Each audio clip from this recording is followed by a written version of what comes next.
Hello दोस्तों, स्वागत है मेरे यूट्यूब चैनल में। आज हम बात करेंगे एसएससी जीडी का मेडिकल कैसे होता है। एसएससी जीडी के थ्रू आप BSF, CRPF, CISF, ITBP, SSB, Assam Rifle, इन सारी पैरामिलिट्रीज में आप एंट्री लेते हैं। तो उसमें जब आपका एग्जाम हो जाता है, एग्जाम के बाद फिजिकल हो जाता है, फिजिकल पास करने के बाद में आपका मेडिकल होता है।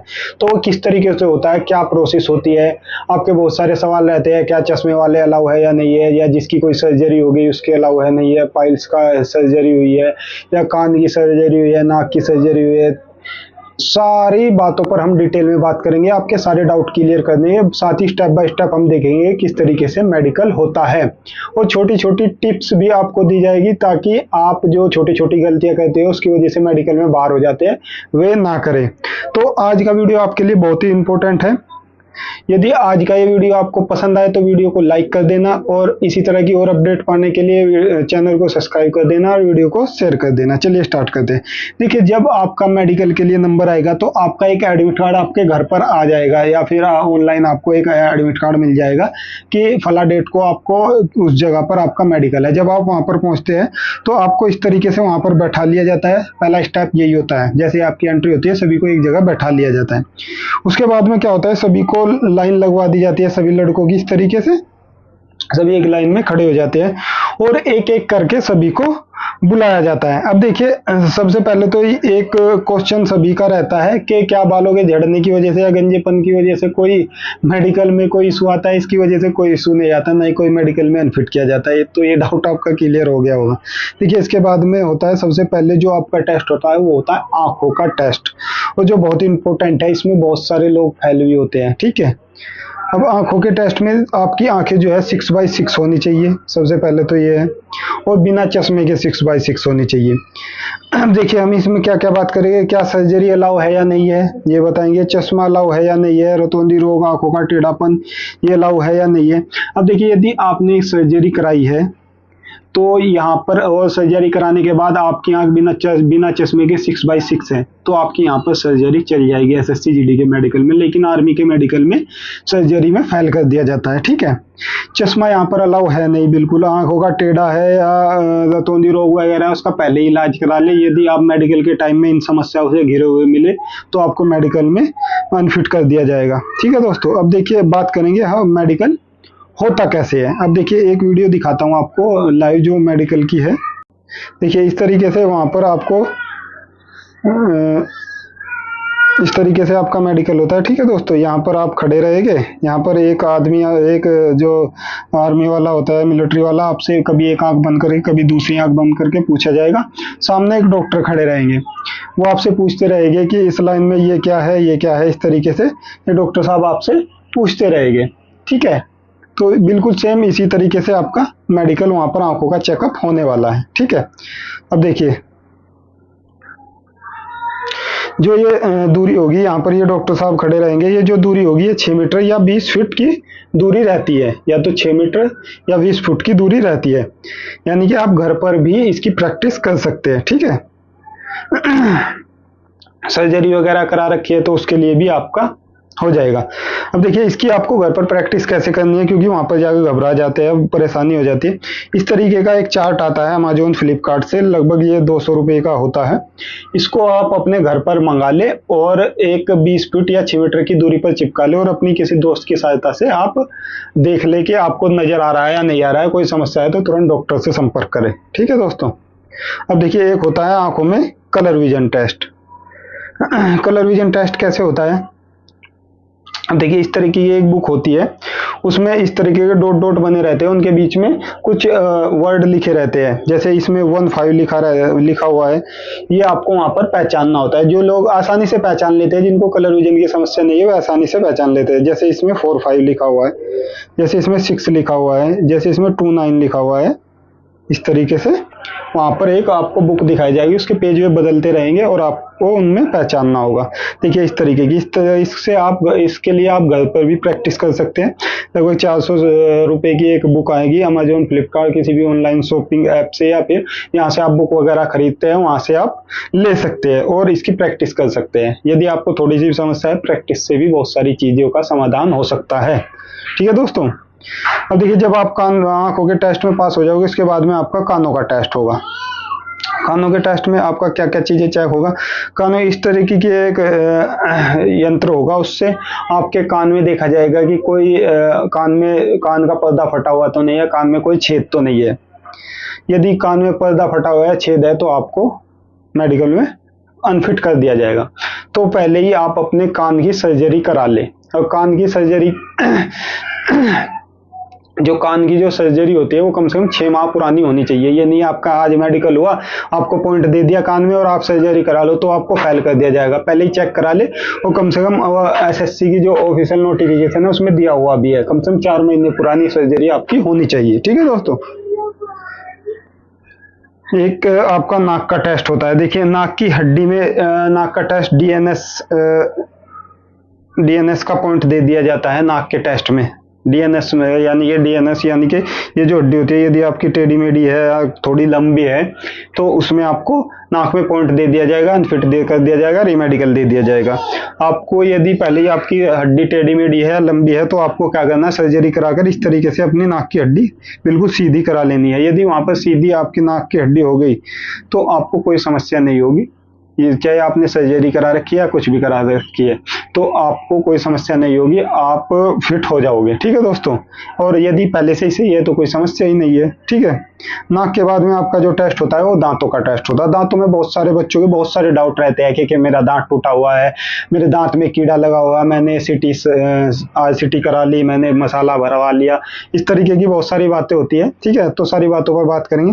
देखिए जो दांत होते हैं, दांतों के कुल जो पॉइंट बनाए हुए होते हैं वहां पर कुल 22 पॉइंट होते हैं दांतों के 22 पॉइंट में से कम 14 पॉइंट आपके सही होने चाहिए, तो आप पास हो जाओगे। उस पर डिटेल में बात नहीं करेंगे, मोटा मोटा आपको बता देता हूँ। देखिए कम से कम आपके 28 दांत होने चाहिए। 1-2 दांत आपके टूटे हुए कोई दिक्कत नहीं, इस टाइम मौजूद 28 दांत आपके होने चाहिए। साथ ही साथ यदि कोई कीड़ा वगैरह लगा हुआ है, एक आध दांत टूटा है, कोई समस्या नहीं, 28 दांत आपके होने चाहिए। दांतों में पायरिया जैसे इस तरीके से यहाँ पर खून वगैरह आता रहता है दांतों में, वो नहीं होना चाहिए। वो अभी आप ठीक करा ले, अभी उसका इलाज करा ले, नहीं तो वहां पर समस्या होगी। दांतों में गैप वगैरह है, इसके लिए कोई ज्यादा समस्या नहीं होगी, आप पास हो जाओगे। दांत टेढ़े मेढ़े है, अभी अपने ठीक करा ले, कोई दिक्कत नहीं। और दांतों में कीड़ा वगैरह लगा हुआ है तो इसके लिए भी आपको फेल नहीं किया जाएगा। ठीक है दोस्तों। इसके अलावा दांतों में मसाला वगैरह भरवा लिया आपने, दांतों का आरसीटी करा लिया, कोई समस्या नहीं होगी, आप फेल नहीं होगे, कोई दिक्कत नहीं। ठीक है। दांतों को आप अच्छे से साफ करा कर जाए। डॉक्टर वगैरह बहुत एक बार डॉक्टर साहब से साफ करा ले दांतों के, वो बहुत अच्छे से मशीन से बिल्कुल क्लीन कर देगा, आपको बिल्कुल साफ कर देंगे। ठीक है। जब भी मेडिकल के लिए जाए, अपने कान, अपने दांत, अपने पूरे शरीर के बाल वगैरह जहाँ से हटने चाहिए सब कुछ हटाकर आपको वहां पर जाना है, बिल्कुल साफ सफाई के साथ में। अब देखिए उसके बाद में नंबर आता है शोल्डर का। ठीक है। हमारा देखिए मैंने बालों का बता दिया, बालों के बाद मैंने आंखों का बता दिया, नाक का बता दिया, दांत का बता दिया, कान का बता दिया किस तरीके से चेक होता है। अब बात है शोल्डर का। इसी तरीके से हम नीचे तक पूरे शरीर का बताते हुए चलेंगे स्टेप बाय स्टेप। देखिए शोल्डर आपके जो है ऊंचे नीचे नहीं होने चाहिए। देखिए इस तरीके से, जिस तरीके से इसमें दिखाया गया है, ये एक शोल्डर ऊपर है, एक शोल्डर नीचे है, इस तरीके से नहीं होने चाहिए। आपके शोल्डर बिल्कुल इस तरीके से सीधे होने चाहिए, तो आप पास हो जाओगे। यदि आपके शोल्डर ऊंचे नीचे है, इसके लिए कुछ एक्सरसाइज है, आप जाकर उनको कर अपने समस्या को ठीक कर सकते हैं। अब देखिए बात करते हैं चेस्ट की। अब देखिए चेस्ट इस तरीके से आगे को उभरी हुई नहीं होनी चाहिए, इस तरीके से बिल्कुल नीचे दबी हुई नहीं होनी चाहिए। एक चेस्ट ऊपर, एक चेस्ट नीचे, एक साइड का हिस्सा चेस्ट का ऊपर, एक साइड का नीचे नहीं होना चाहिए। आपकी प्रॉपर बिल्कुल एक शेप में होनी चाहिए, तो आपको समस्या नहीं आएगी। ठीक है। एक आपका वहां पर एक्सरे भी होगा चेस्ट का, कोई बीमारी तो नहीं है, कोई टीबी वगैरह कोई इस तरीके की बीमारी तो नहीं है, उसके लिए आपका चेस्ट का एक्सरे भी वहां पर किया जाता है। ठीक है दोस्तों, मेडिकल में एसएससीजीडी के। इसके बाद में आता है कैरिंग एंगल। कैरिंग एंगल कैसे चेक किया जाता है? देखिए इस तरीके से आपके हाथ सीधे कराए जाएंगे। ठीक है। अब देख भी रहे होगे इस तरीके से वहां पर कैरिंग एंगल चेक होता है। ठीक है। सीधे कराए जाएंगे। यदि आपकी यहाँ से कोनिया मिल रही है तो आपको वहां पर पॉइंट दे दिया जाएगा। ठीक है। आपको मेडिकल में अनफिट कर दिया जाएगा।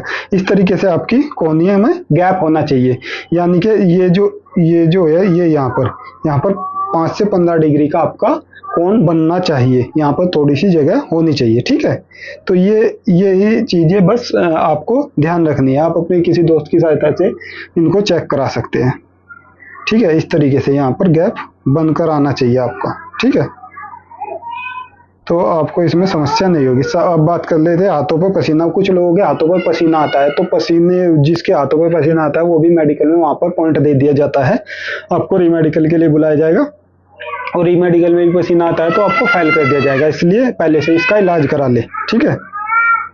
अब देखिए कुछ लोगों के हाथ में छह उंगलियां होती है या पैर में भी 6 उंगलियां होती है। 6 उंगलियां वाले मेडिकल में अनफिट कर दिए जाते हैं। यहाँ यदि आपने कोई ऑपरेशन वगैरह करा लिया और वहाँ वो दिखाई नहीं दे रहा है, महसूस नहीं दे रहा है, वहाँ पर उनको पता नहीं चलता है कि इसने ऑपरेशन कराया है या नहीं कराया है, तो हो सकता है आपको पास कर दे, नहीं तो आपको फेल कर दिया जाएगा। अब देखिए बात करते हैं टैटू की। टैटू के लिए एक पॉलिसी भी है वैसे, पर मैंने देखा है मेडिकल में हमेशा ही टैटू के लिए वे मना करते हैं। टैटू यदि किसी के है तो उसको रिमूव करा ले, और वहां पर आप जाओगे तो टैटू के लिए आपको हमेशा बोला जाएगा कि आप इसको रिमूव करा कर गए, आपको रिमेडिकल दे दिया जाएगा। तो टैटू से आपको बचना है, नौकरी लगने के बाद में आप टैटू कर सकते हैं, ठीक है। हर्निया का अगर कोई रोग है, आपको हर्निया रोग है, तो इसका अभी से इलाज करा ले, इलाज कराने के बाद में आप फिट हो जाओगे, ठीक है। इसके लिए समस्या नहीं आएगी। कोई ऑपरेशन वगैरह जो भी कराना है करा ले आप हर्निया का, कोई दिक्कत नहीं आएगी। अब बात कर लेते हैं प्राइवेट पार्ट भी बहुत डिटेल में वहाँ पर चेक होते हैं। यदि किसी को पाइल्स वगैरह है तो उसका अपनी सर्जरी अभी करा ले, पाइल्स की सर्जरी के लिए भी वहाँ पर आपको फिट कर दिया जाएगा। टेस्टिस में यदि 2 है या 1 है, एक टेस्ट होगा तो आपको दिक्कत आएगी, ठीक है। आपको मेडिकली अनफिट कर दिया गया है, एक छोटा है एक बड़ा है, उसके लिए भी आपको समस्या आएगी, यानी कि नॉर्मल होना चाहिए बिल्कुल, ठीक है। अब बात कर लेते हैं नौकनी की। नौकनी बहुत ही इंपॉर्टेंट है, नौकनी में बहुत सारे लोग फेल होते हैं, ठीक है।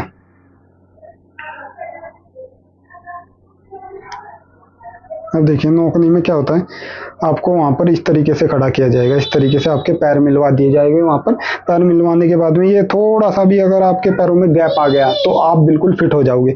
आपको करना क्या है, जो पहली बार मेडिकल में जाते हुए क्या करते हैं, पैर बिल्कुल नॉर्मल खड़े हो जाए, नहीं आपको घुटनों की ताकत जो है थोड़ी दोनों साइड को बाहर को लगा कर रखनी है, तो आपके घुटनों में आसानी से गैप आ जाएगा, ठीक है। तो ये ट्रिक आपको ध्यान रखनी है, ठीक है। यदि आप ऐसे नॉर्मली खड़े हो जाएंगे तो आपके घुटने ऐसे मिल जाएंगे, आपको फिर वहां पर बाहर कर दिया जाएगा, ठीक है। तो ये चीजें ध्यान रखना। वेरिकस वेनिस टेस्ट होता है, इसमें आपकी नसें वगैरह ये उभरी हुई होती है, ये दिखती है, ये उठी हुई होती है, फूली हुई होती है, तो इसमें आपको जो है पॉइंट दे दिया जाता है, आपको रीमेडिकल के लिए बुला लिया जाता है, ठीक है। इसका भी आप अपना इलाज वगैरह करा लें, क्योंकि इसमें भी इलाज हो जाता है, ठीक है। उसके बाद में आपके चेक होते हैं फ्लैट फुट। फ्लैट फुट देखिए, ये फ्लैट फुट यहाँ पर ये थोड़ा सा जो गैप है ये सभी के पैर में होना चाहिए, इस तरीके से बिल्कुल प्लान नहीं होना चाहिए। अब देखिए इसको हम अपने घर पर कैसे चेक कर सकते हैं, आपको दिखा। आपको क्या करना है, इस तरीके से एक टब में आपको पानी भर लेना है। पानी भरने के बाद उसमें अपने पैर डुबोने हैं, और पैर डुबोकर किसी भी सूखी जगह पर या किसी अखबार पर या किसी कागज पर आपको रखने हैं। अब जैसे ही आप रखोगे तो नीचे पैर आपके छपकर आ जाएंगे, और छपकर आएंगे तो यदि उनमें थोड़ा सा भी इस तरीके से गैप है तो आपको कोई समस्या नहीं होगी, आप बिल्कुल पास हो जाओगे। और यदि गैप नहीं आता है, इस तरीके से आपके प्लेन बनकर आते हैं, इस तरीके से आते हैं, तो फिर आपको समस्या है। उसके लिए बहुत सारी एक्सरसाइज है। एक बॉल अपने पैर के नीचे आप रखकर एक्सरसाइज कर सकते हैं, आप इस तरीके के जूते बनवा सकते हैं जिससे कि आपको जो है जगह नीचे बन जाए, ठीक है। तो इसके लिए भी कुछ इलाज है, आप उसका समाधान करा सकते हैं। इसके बाद में आपका होता है यूरिन टेस्ट। यूरिन टेस्ट के बाद में आपका जो होता है हार्ट बीट टेस्ट होता है, और हार्ट बीट टेस्ट के बाद में आपका ब्लड प्रेशर टेस्ट होता है। और ब्लड प्रेशर टेस्ट जो होता है वो हाई ब्लड प्रेशर 100 से 140 के बीच में होना चाहिए, और जो लो होता है वो 60 से 90 के बीच में होता है, ठीक है। और एक ये आता है क्वेश्चन, किसी को स्किन प्रॉब्लम है तो वो क्या करे। यदि छोटी मोटी कोई प्रॉब्लम है तो कोई दिक्कत नहीं, यदि शरीर के ज्यादा हिस्से में स्किन प्रॉब्लम है तो फिर आपको उसमें रीमेडिकल दे दिया जाएगा। स्ट्रेच मार्क्स के लिए आपको रीमेडिकल नहीं दिया जाएगा, आपको पास कर दिया जाएगा। स्ट्रेच मार्क्स में आपकी कोई समस्या नहीं होगी। बहुत सारे लोगों का ये भी क्वेश्चन रहता है, स्ट्रेच मार्क्स के लिए क्या कोई समस्या रहती है। तो ये पूरा प्रोसेस था SSC GD का, मेडिकल किस तरीके से होता है, बिल्कुल सेम इसी तरीके से आपका मेडिकल होगा। यदि आप पहले से ही इस तरीके से आपको जानकारी रहेगी तो कुछ चीजों की आप प्रैक्टिस भी कर सकते हैं। यदि कोई समस्या है हमारे शरीर में तो उसको हम ठीक भी कर सकते हैं। तो ये पूरा मेडिकल था। इसी तरह की और इन्फॉर्मेटिव यदि आपको वीडियो चाहिए तो मेरे चैनल को सब्सक्राइब कर ले, और वीडियो को लाइक कर दे, शेयर कर दें। और यदि आपका कोई डाउट है, कोई क्वेश्चन है तो आप कमेंट बॉक्स में पूछ सकते हैं, उसका भी मैं आपको जवाब दे दूंगा। जय हिंद दोस्तों।